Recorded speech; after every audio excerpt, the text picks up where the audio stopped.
अहम खबर महाराष्ट्र की सियासत से आपको दे दें। उद्धव ठाकरे ने एकनाथ शिंदे को पार्टी से बरतरफ किया है। पार्टी मुखालिफ सरगर्मियों की पादाश में एकनाथ शिंदे को पार्टी से बरतरफ किया गया है। तो बेहद अहम खबर, न सिर्फ बरतरफ किया बल्कि उद्धव ठाकरे ने एकनाथ शिंदे को एक खत भी लिखा है। तो पार्टी यानी शिवसेना से उद्धव ठाकरे ने एकनाथ शिंदे को बरतरफ किया है।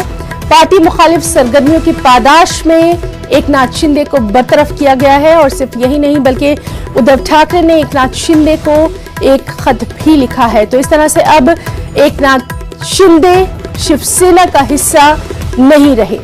तो उद्धव ठाकरे ने एकनाथ शिंदे को शिवसेना से बरतरफ किया है।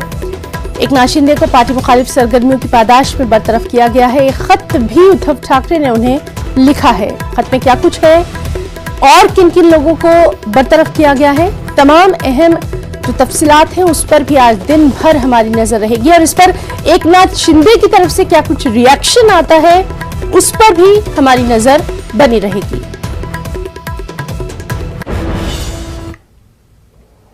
मध्य प्रदेश से खबर है। मध्य प्रदेश की सियासत में